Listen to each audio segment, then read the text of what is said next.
On this edition of Alberta Dugout Stories, the podcast, a recap of this past weekend's Baseball Day in Canada held in Okotoks, plus our conversation with Baseball Canada's Jason Dickson.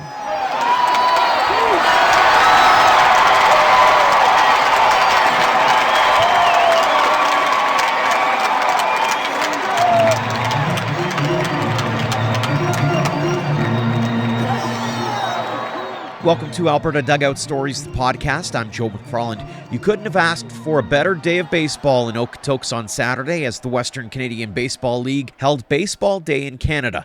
Not only did it feature two games between Dawgs Black and the Edmonton Prospects, but a full day's broadcast with interviews and panel discussions as well. Now, before we get going, a big shout out to the Prospects for putting the day together, to the Dogs for being the gracious hosts, and to the rest of the WCBL for backing the idea.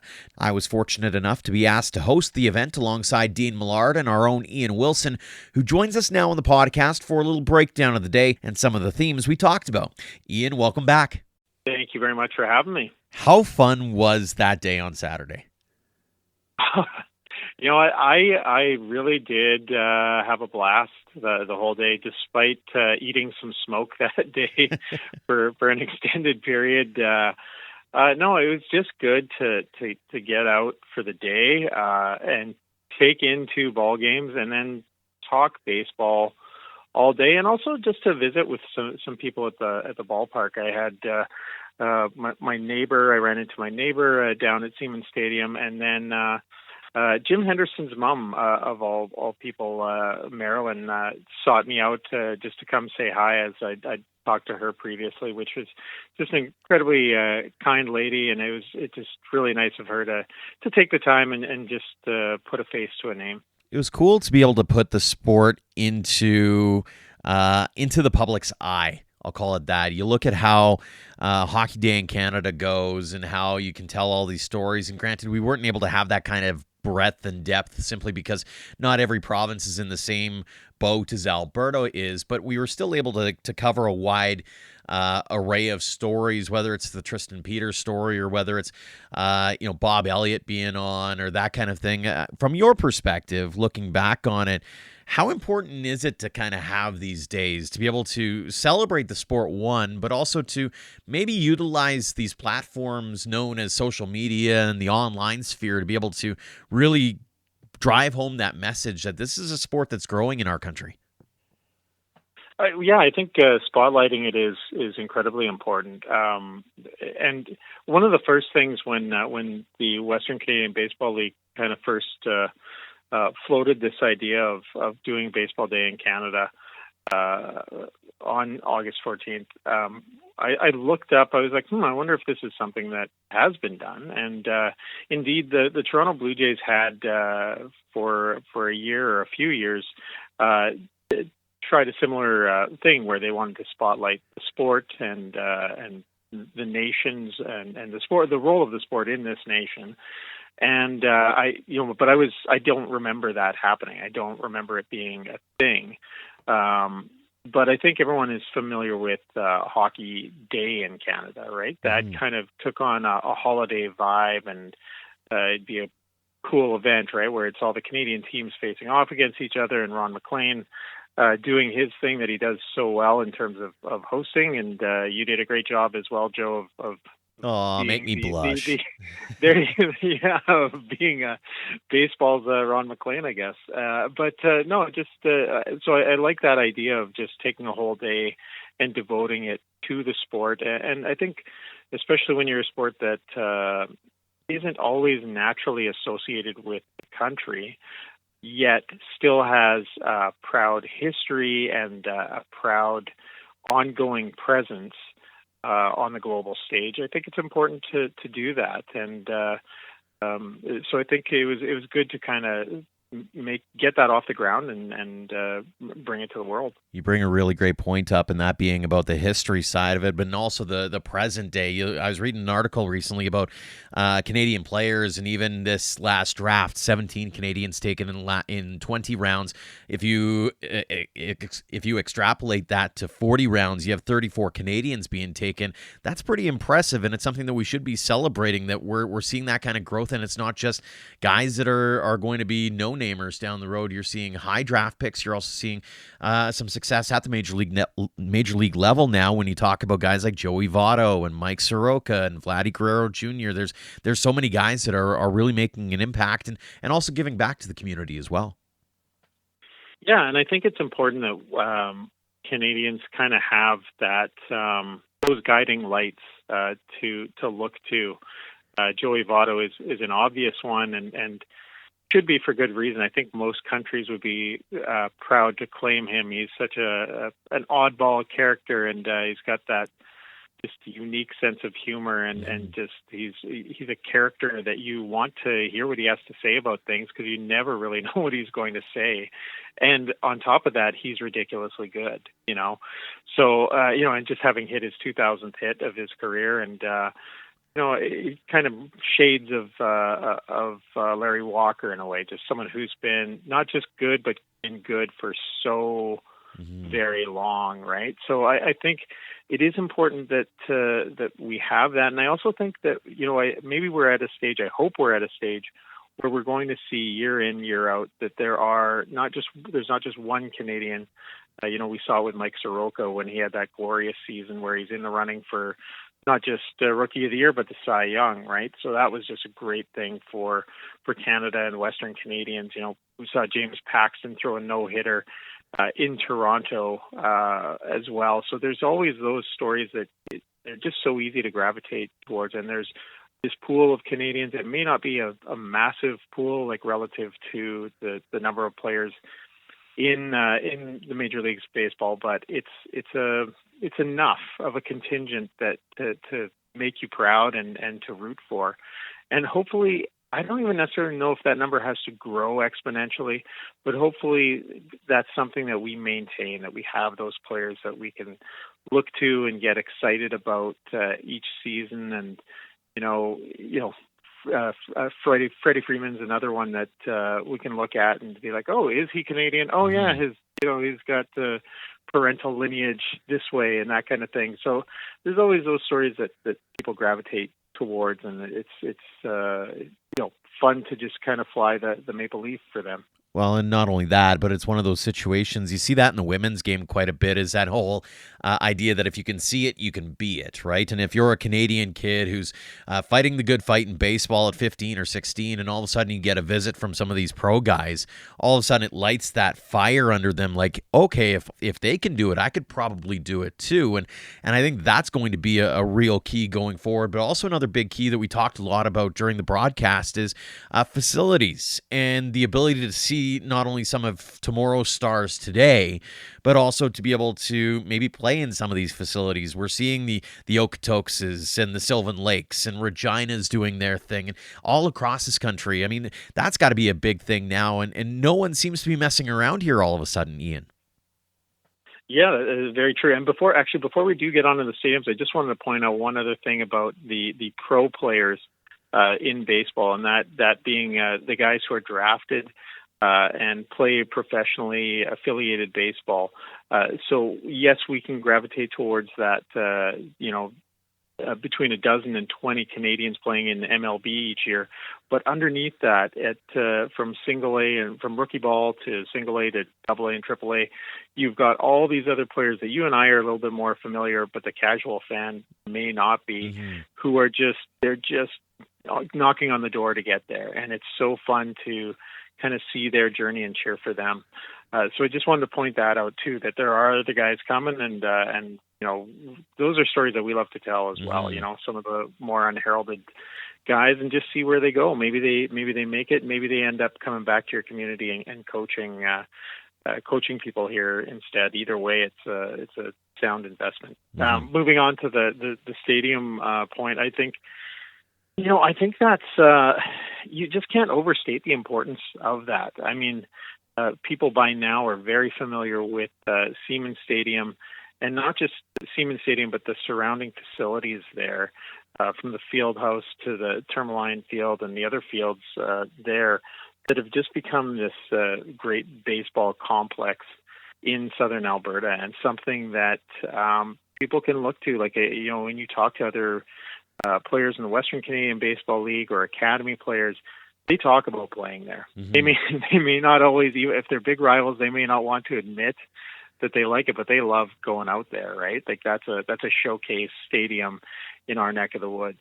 You extrapolate that to renos being done at Athletic Park and Medicine Hat, Spitz Stadium getting a facelift, and just trying to make those stadiums so much better, and then Sylvan Lake adding on this year, as an expansion franchise, just bringing that new stadium, and that's gonna, not only is that a good stadium right now, but that's going to grow and develop and be better each year. So maybe 2 years from now, that area is even better than what it is now.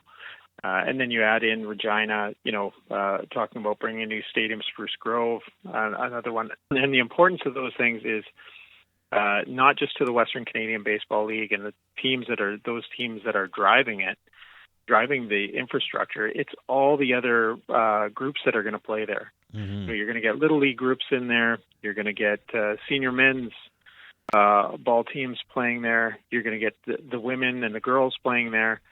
That's important. That's really important, because no matter what happens to the groups that built these stadiums, the teams that built them, the owners that built them, that's bricks and mortar. That stays in the community, and it's something that each community benefits from, and you just cannot overstate the importance of that. You mentioned a great word in there, Ian, and it's community, right? When you got a community that's bought in, and I think that that's starting to see, whether you're in Fort McMurray and the facility that they have up there, whether you're in Brooks where they're still developing that area, you're starting to see a bit of an arms race develop, and I think that that's a real strong message that, hey, A, baseball's not going away, but B, is that there's a community involvement piece, which I think is really, really important if we're going to be growing at the grassroots. And that's something that we really touched upon in our conversation with Jason Dickson, the newly minted CEO for Baseball Canada. He just took over earlier this week. He joins us now here on Alberta Dugout Stories, the podcast. Jason, thanks so much for joining us here on Baseball Day in Canada. Thanks for having me. Let's give an overarching analysis from your perspective. If we were to do a state of the game, what would you state about it? I think we've probably had two statements on that. I think pre-COVID and post-COVID, but I think pre-COVID, we were, gaining momentum and still working on our game, shaping and trying to grow it. We were seeing some good years of growth, across the country. And I think in large part, we go as the Jays go. So as they have a good run, it kind of really helps us that way too. And kids are getting more engaged. So that's been really good. State of the game post-COVID is going to be interesting, right? I think, every sport is kind of, it's reassessing where they are. Really unfortunate for us just of where COVID has hit. It forced a cancellation of nationals last year. And again, this year, safety first, we all understand that, but it's really hard. We know how tough that is on the kids to not attend the nationals or play baseball in general. But I think, the state of the game is really good with Baseball Canada. And we're anxious to get back at it and continue the growth, get people back again, support our provinces post-COVID. And more than anything, as a dad of two kids, just really get the kids active again. They miss baseball, they miss their sport, and get them back out again and playing and having fun, and really looking forward to that. I assume looking over the last 18 months or so, you've had a little bit of an opportunity to maybe do, I don't want to call it soul searching, but obviously maybe a SWOT analysis almost. And so from that standpoint, when you look at things, where are some of the strengths that lie within Baseball Canada? Yeah, I think, you're exactly right. Over the last 18 months, it's forced us to hit the pause button, which sometimes, you could argue is needed to kind of, resharpen or take a deep breath and really look at where you are. And that's been good for us. It's allowed us, I guess, to go through this transition of CEOs and not lose any ground in that sense, but also step back and look at the game. And we're a pretty traditional sport that, sometimes may be slow to change. And we realize, COVID has kind of forced us to do some things differently, to operate through COVID and maybe realize that we can change some things. And I think, the strength with I think sport in Canada in general is just, we are Canadiana, like Canadians love to be, supporting their teams. And I think, whether it's the national, the hockey teams or the baseball teams, like that's a big opportunity for us to to really support our teams. I think, the strength for us going forward is, we're into that summer sport that we're not competing with hockey. I chatted with the hockey guys last week, and we kind of had that discussion around just being a summer sport versus a winter sport. But the advantages there, I think, in the summertime, it being a short summertime, but Canadians really love their baseball as much as they love their hockey, and I think the opportunity to grow that game, in all facets, and grow our youth programs, grow our women's programs. We're always looking at how we can be more diverse in our sport, and I think there's some opportunities there for us to improve. You mentioned that key word that I was going to get to next, which is opportunities. And again, with that SWOT analysis, what kinds of things do you want to zero in on, maybe, especially as you enter your new role? I think coming out of COVID, it's probably impacted provinces differently. So it's really taken the time to sit down and understand how we can support some of those provincial bodies. And, because at the end of the day, they're really driving out the programming at the provincial level and helping the local associations who are helping the clubs. Because, let's be honest with where we are, the end user or the people that are on the front lines, they make baseball happen in your community. As much as we can try to do the things we want to do from the Baseball Canada head office, we need the volunteers that are in small communities to keep score and umpire and coach and run the canteen and all the good things. And so I think a huge opportunity for us is to really support our provinces, see what they need coming out of COVID, see how they've been impacted, and really have good discussions with them to see how they think the game can change. What has COVID brought to our attention? What do we want to change? Maybe it's something we've always talked about changing, but now we're finally just brave enough post-COVID to say, we think we want to change this about our game, or we want to adjust this about our game. And so I'm anxious to talk to a lot of the provinces and kind of get their feedback to see, okay, where are, flush out the opportunities for us. Because I always say some of the best ideas come from the people who are doing it day to day. Obviously, you went through the day-to-day yourself. You came up through the system yourself, made your way up to the major leagues, and now you're kind of giving back to the community, to the baseball community in that way. When you look back at your journey, how different is the system back in your day versus the system now? Yeah, August 4th was the 30-year anniversary of a team that I was fortunate enough to play with in 1991 that we won a world championship in Brandon. In Winnipeg. And I think about going to provincials in that team, and it was in Saskatchewan, quickly selected a team, sent us off to nationals, and away we went. And now I look at the way that we develop, our national teams are together for a long time. They're developed for multiple years, helping kids grow. Associations and local programs are also developing kids, understanding where they're going. And it's more, not just for the national team, but understanding that, there's lots of opportunity for Canadians to get to college, lots of opportunity for Canadians to get into professional sports and ultimately to the big leagues. We just had another player called up the other day, so it'll be our 13th Canadian in the big leagues, this year. So it's exciting for anybody that's ever watched some of these kids play to say, hey, I can do this. Right. And I think, that's where it was for me. I was lucky enough to have Matt Stairs and Rael Cormier, who were, a little bit ahead of me, and watch those guys do it. And when they do it, then it's like, okay, I can do it too. And so hopefully that's what I think, the impact maybe that I've had here in New Brunswick is the kids see that I'm just, a regular guy that played ball in a small town just like them. And if you've got a little bit of skill and you work really hard at it, that you've got a real legitimate chance. Talk about that excitement level from a Baseball Canada perspective when you see not just the 13 players that have made it to the big leagues, but you saw 17 Canadians drafted this past summer. I mean, there's a little bit of momentum and a little bit of acknowledgement, I think, within the sports community that, hey, the Canadian athletes are legit.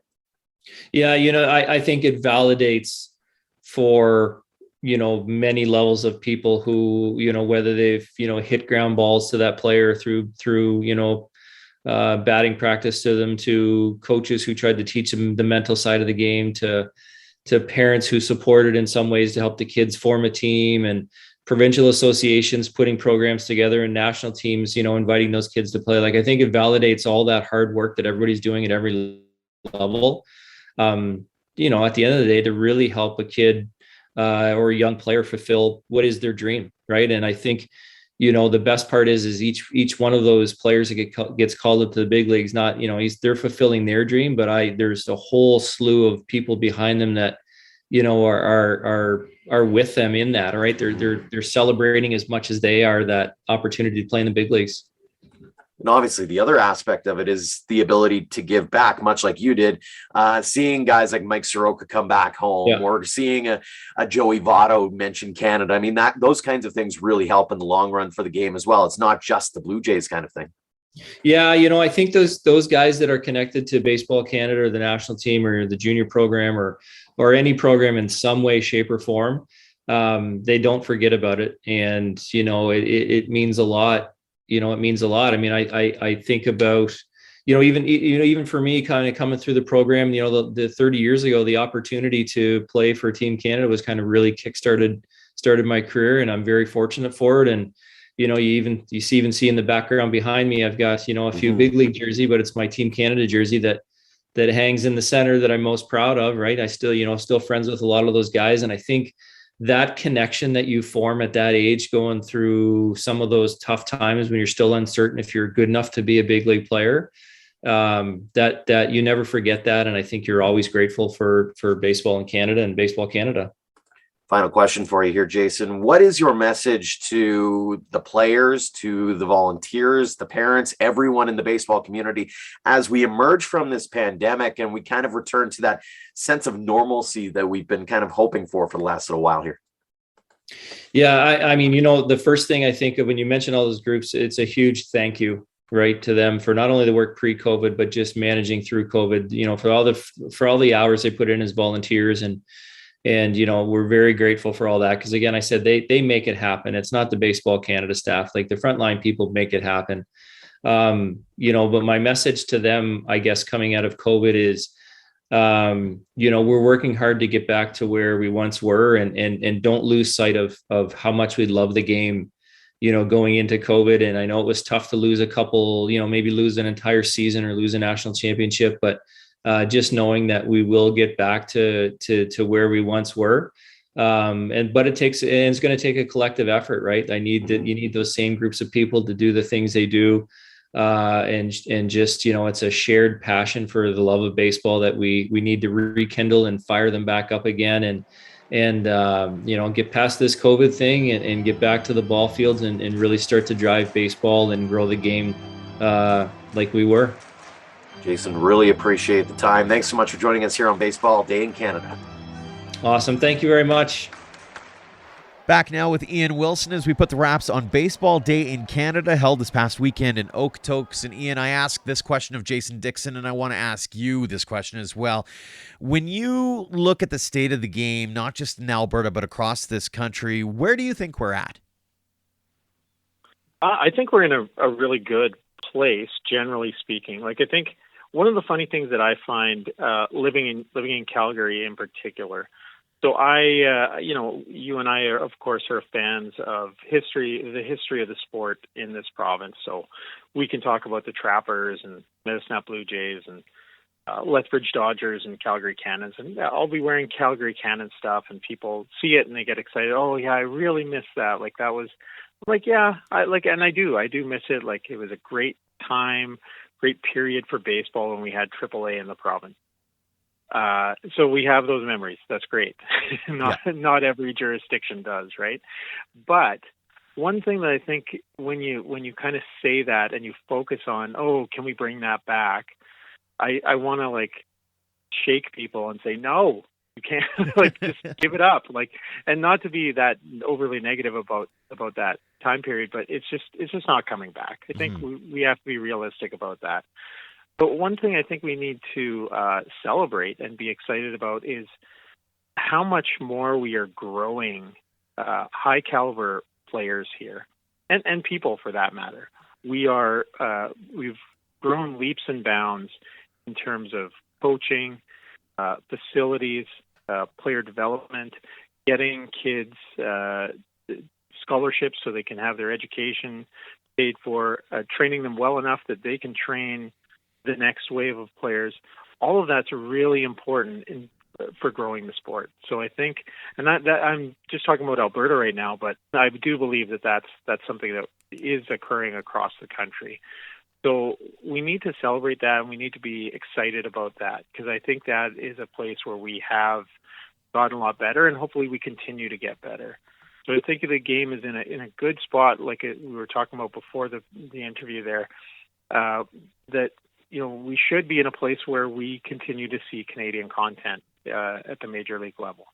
That's a great thing. But there are other priorities as well, and other ways of making things better. Which should we get into that now? You knew full well that I kind of felt like when you were answering that there was a but coming, and I don't disagree with you, because and I tweeted after the event about how it sort of felt like a bit of a springboard. It felt like there's this opportunity that we have in front of us where maybe we started to realize, hey, there is this way that we can platform the game a little bit, because I get the feeling anyways, and I think that this happens in a lot of bigger picture organizations, and in bigger picture big tent thinking is, we need certain amount of media exposure or that kind of thing. Well, in today's day and age, you're your own media entity. And so maybe this was an opportunity for us to showcase that, hey, you can be your own media entity. The issue, I think, becomes everybody coming out of their own silos and actually starting to work together on this, so that you have different leagues across this country working together. And maybe there needs to be someone at the center of creating a day like today. And I look at Baseball Canada as the example, as saying, okay, we're going to put on this full day broadcast with focuses on the Western Canadian Baseball League and the IBL in Ontario and this league in Quebec and this league in BC and that kind of thing, to kind of maybe allow for some more balance, I'll call it, across the league. That was one criticism that we did get on social media over the course of the last weekend or so, was, this was very WCBL focused. Well, one, it was a WCBL production, but B, is it's one of the only leagues that was actually in play over the course of the last few months here. And so once we get into full swing, everybody's open again, hypothetically in 2022, there is that opportunity. So aside from those kinds of things, what else do you think should be on our radar to maybe move this game forward, move it to a place where we can see even more substantial growth? Yeah, and that's the $1 million question, I think. First of all, I think we need to recognize that Canada is a great country. I'm so proud to be Canadian and born here and from here, and I love living here. Also proud to be an Albertan. But it's a very regional country. I feel like, it could be off here. Maybe I'm on Twitter too often, but I feel like those regional differences are starting to be exposed more and more. Whether it's from BC to Alberta to Ontario to Eastern Canada, it just feels like, whether it's politically or even in sport, the differences get focused on far more than what we have in common. And I know, it's funny to me because I'm a Mariner fan. Part of my being a Mariner fan is proximity. It's easier for me to do a trip to Seattle, or historically has been, than to go see the Jays in Toronto. And also just that connection to the Calgary Cannons. They were the AAA affiliate for the Mariners. So it's, we shouldn't be surprised that people in Vancouver might be Seattle Mariner fans, right? That's just a proximity thing. Or that you'd have people who are Minnesota Twins fans along the way. But one of the things I really respect about the Toronto Blue Jays, I do like the Blue Jays. I love that they do that Canadian winter tour. I love that they have the camps across the country. We've seen Blue Jays legends come through here and teach kids about baseball. And that's one thing. Maybe I'm putting too much importance on that, but I think those are the kinds of initiatives that really help to unite baseball fans in this country. And it might be easier for the Toronto Blue Jays because they are the only Major League Baseball team. So it's kind of like the Raptors thing, where you feel like you really can rep the whole country, whether other parts of the country want you to represent them or not. But I do think there's just we need to find more ways that we can kind of break down these regional differences. There are leagues, different programs, different academies that they have their own interests in mind first, and that's understandable. They have their own people in place. They know what they are, and they are trying to be proud of their achievements. There's nothing wrong with that. One of the things I noticed or I felt with watching, my daughter is 9 years old, and she played U10. Technically, it's softball, but I prefer to call it baseball. It's mostly the same thing except for the pitching. Yeah. Anyway, one of the things that I felt when I was, I would ump the odd game here and there, or your base coach, things like that. At this age, I really felt like I wasn't just, encouraging girls on my daughter's team. I was encouraging anyone who was on the field, and you did see that. The parents and the people involved in those games are cheering for everyone. And there's probably some people listening. Oh, great! Go sing "Kumbaya" and enjoy, and how lovey-dovey and all that. But there's something about that you see that in sport, that you recognize.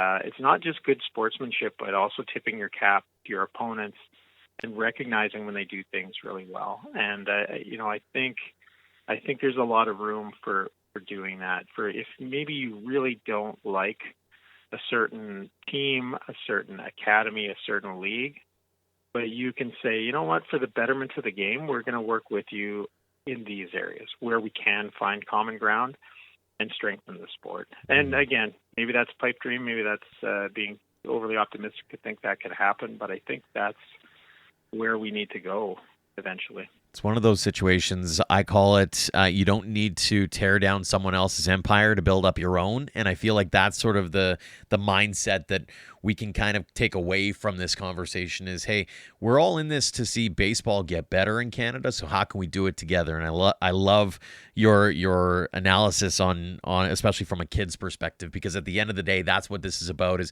making sure that those kids have those opportunities there. And hopefully Baseball Day in Canada help provide that for a few kids, and maybe allowed for that light to be shone for them. So Ian, it was an absolute pleasure having you on the podcast, but even more so getting to hang out with you for the first time in like 18 months and getting to do it while talking baseball at Siemens Stadium for Baseball Day in Canada. It was an absolute pleasure, my friend. Thanks so much for joining us here on the podcast. Thanks for having me on, and kudos to you. You did a fantastic job for a lengthy broadcast, and it was just more than anything, it was nice to just hang out with you and sit and watch a couple of ball games. The pleasure was all mine, my friend. Again, thanks to Ian Wilson and Jason Dickson for joining us this week, and thanks to all of you for downloading and listening. We'd also like to take a quick minute here and now to announce the revitalization of our sponsorship program. Over the past couple of years, we've been trying to find different ways to help fund our operations, and we've had sponsors for a while. What we've now done is rolled out a tiered supporter package with different options available, including bronze, silver, gold, and platinum. Here on the podcast, we'll be recognizing our platinum supporters, and the first to join us, the Okotoks Dogs. They've been with us from the beginning, as John Arcandio was actually the one who called us originally to see how they could support us. That got the ball rolling with sponsors. So again, thanks to the OGs, the Okotoks Dogs, for their continued support. Until next time, thanks to all of you for your support, no matter the platform, of Alberta Dugout Stories.